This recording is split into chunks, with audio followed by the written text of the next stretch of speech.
안녕하세요. 구름나치마입니다. 오늘은 차량담보대출에 대해서 안내를 해드릴 거예요. 그런데 직업이 없는 분들, 그러니까 현재 무직이신 분들이 본인이 소유하고 있는 차량으로 해서 담보대출을 이용하고 싶다면 과연 얼마까지 가능할 수 있는지 제가 미리서 간단하게 계산 한번 하시라고 그 내용에 대해서 알려드릴게요. 자, 일단 차는 할부차가 있고 이제 할부가 없는 무할부차가 있겠죠. 신차로 뽑든 중고차로 뽑든 돈이 없으면 할부를 이용하시는 수밖에 없죠. 근데 할부차의 경우 근저당 설정이라는 게 있어요.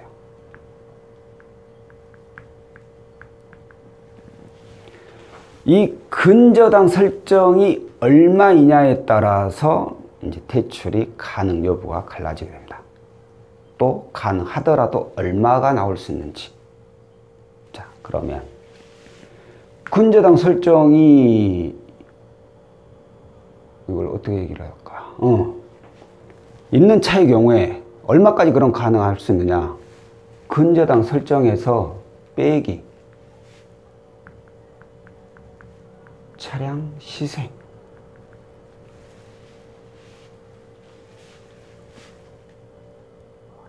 는 대출 금액이 아니죠. 자, 근저당 설정 금액이 있을 거 아니에요? 예를 들어 가지고 근저당 설정이 1000만 원이다. 차량 시세가 2000만 원이네. 빼면 마이너스 1000이니까 1000만 원 주세요. 농담이고. 앞뒤가 바뀌었죠. 자, 그러면 1000만 원을 이용할 수 있다는 얘기가 되네. 그죠? 그런데 할부차야. 할부 잔액이 2000이 있네. 그럼 어떻게 해야 돼? 차 시세가 2000이고 잔액이 2000이 남아있어. 똑같네. 그럼 이거 된다는 소리야, 만다는 소리야? 그럴 수 있겠죠. 근데 자, 이 경우에는 할부 잔액은 거의 무시를 합니다. 거의라겠어요. 완전히가 아니에요. 거의 무시를 합니다. 그건 곧 크게 작용을 하지. 너무 많이 남아있다면, 할부 잔액이 너무 많이 남아있다면 그 어느 정도 작용을 하지만 뭐 소액 정도 남았다면 큰 작용은 없어요. 근데 이거는 약간의 작용은 있겠죠. 자, 설정 금액이 근데 1000만 원이야. 차량 시세가 2000이고 차 시세가 2000인데 설정이 1000. 그럼 1000이 남잖아요. 이 1000만 원까지 대출을 해 드리고 싶은데 무직자예요. 직업이. 무직자면 여기에서 뺀 이 금액만큼 해주는 게 아니라 일반적으로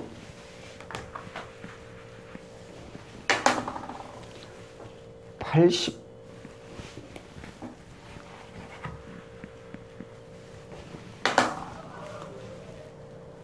그냥 80%예요. 네, 80%.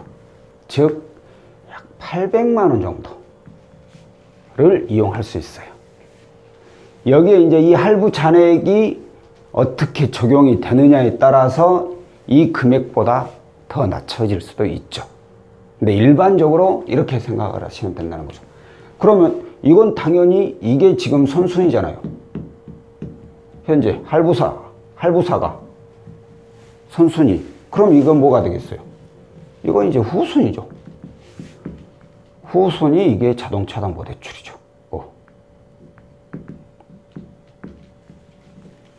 후순위 자동차 담보대출이 되는 거죠. 저게 선순위고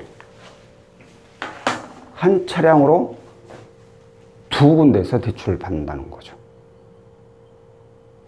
이건 무직자. 생각해보니까 직장도 똑같네요. 직장인도 똑같아요. 자, 이게 이제 좀 차이가 있어요. 왜냐면 후순위로 이용할 때는 무직자, 직장인 다 똑같습니다. 이렇게밖에 이용을 못해요. 그런데 예를 들어서 이 할부가 중고야. 중고 할부. 선순위 금리나 후순위 금리나 비슷해. 별 차이 없어.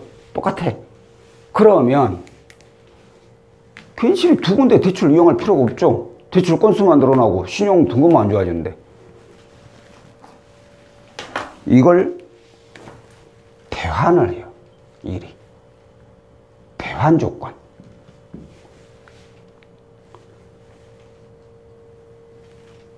$2,000,000원 일이 다 갖고 와버리는 거죠. 그럼 시세가 2,000이니까 2,000밖에 안 해주네. 이거 안 맞죠. 이건 말이 잘못됐어요. 이거는 말이 잘못됐고. 만약에 중고차 할부가 여기 2,000이라고 했는데 예를 들어 가지고 500 정도 남아있는 차예요. 500만 원이 잔액이 남아있어요. 근데 말씀드린 대로 금리가 똑같아. 비슷해. 그러면 여기서 대환하는 조건으로 이용을 하게 된다. 그러면 시세가 2,000이잖아요. 2,000이죠. 설정은 똑같이 1,000만 원이 돼 있어도 상관없어요. 예, 처음에 설정한 금액은 대출 갚아도 똑같이 그대로 남아있어요. 끝날 때까지. 근데 이건 상관이 없어요. 왜? 잔액이 500이잖아요. 이걸 이쪽 금융사에서 이거 상환해버릴 거거든. 그럼 없으면 이게 없어져요. 자연스럽게. 설정 금액이. 기존에 했던 게.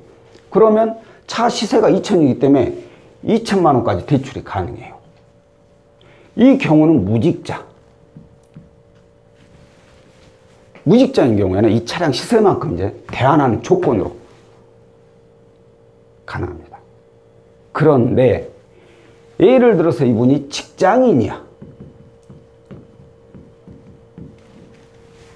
뭐 신용도도 좋은 건 아니지만 나쁘지도 않고 뭐 소득 당연히 소득 있고 부채도 뭐 아주 많은 것도 아니고 근데 예를 들어서 이렇게 잔액이 500이 남아있어. 똑같이 이자 비슷하고 그래서 이분도 대환을 똑같이 또 해요. 그러면 이분은 대출이 얼마가 될 수 있느냐? 일단 2,000만 원 이상. 얼마라고 제가 딱 잘라서 말씀을 못 드려요. 왜? 이분의 신용, 이분의 소득, 이분이 가지고 있는 대출 내역들 여러 가지 조건들을 보기 때문에 최소 일단은 2,000원 세이브를 시켜놓고 그리고 이분의 신용도에 따라서 추가로 이제 대출이 나오는 아주 좋으면 뭐 3,000만 원 이상도 나와버리는 것이고 안 그러면 몇백만 원 더 받는 것이고 어찌됐든 직장인이면 이렇게 해서 자동차 담보 플러스 신용이 합해져서 대출이 나와버립니다. 그러니까 대출 금액이 훨씬 더 많아져 버려요. 근데 무직자는 그렇게는 안 되고 차량 시세만큼 이용. 차량 시세만큼 이용한 것도 무직자 입장에서 나쁘진 않죠. 그러니까 직장인, 소득인, 직장이라고 했는데 직장인, 사업자, 프리랜서 이렇게 소득 증빙이 확실하신 분들 나 소득 있어요. 나 저 과외하고 나도 돈 버는 사람이에요.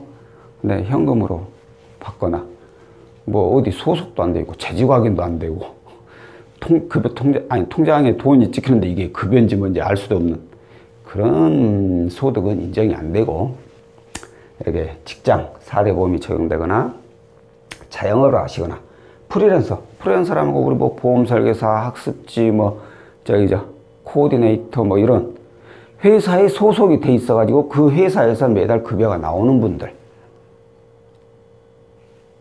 재직과 소득이 확실하신 분들은 이렇게 이용을 할 수 있다. 대출 많이 이용해서 좋은 거 아닙니다. 아닌데 이렇게도 이용을 할 수 있다라는 걸 알려드리는 겁니다. 저 나쁜 놈 아닙니다. 무조건 돈 많이 쓰세요. 그런 놈 아닙니다. 다만 아, 이거 속 보이는데. 괜히 여기까지 말했네. 그냥 무직자로 끝낼까. 어찌됐든, 소득 있는 분들은 무직자에 비해서 차량을 대안하는 조건으로 좀 더 많은 금액을 받을 수 있다는 거죠. 자, 아까 또 그 무할부차 얘기했었죠? 무할부차 있다라는 거. 무할부차는 뭐 솔직히 말할 것이 없어요. 대안이 아니잖아요. 대안할 게 없잖아요. 없으니까. 그냥 무직자 이렇게 받는 것이고, 소득 있는 분들은 이렇게 받는 것이고,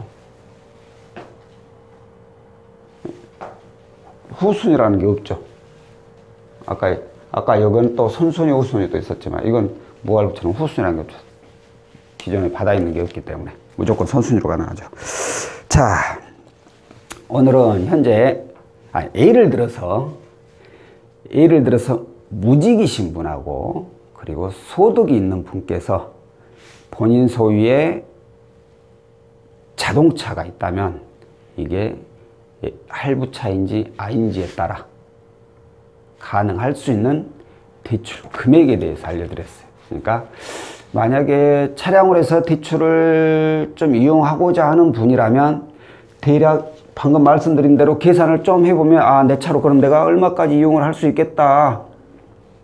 대략입니다. 이거 정확한 거 아니에요. 또 아니 영상에서는 뭐 얼마 해준다 해놓고 막상 신청하니까 이것밖에 안 해주냐고 거짓말만 했구만 그럴 수 있는데 이건 지금까지 제가 경험해왔던 걸로 봤을 때 이렇게 나온다는 거고 이보다 많이 나온 분도 있고 이보다 적게 나온 분도 있어요. 그러니까 정확한 것은 이제 문의를 해가지고 알아보시되 대략적으로 이렇게 계획을 먼저 조금 세워 놓으시면 상담하면서 자기도 편안하게 얘기를 하실 수 있다라는 거겠죠. 큰 틀에서 벗어나지 않으니까 원했던 금액이. 자, 오늘은 여기까지고요. 다음번에는 또 다른 상품으로 찾아뵙도록 하겠습니다. 고맙습니다.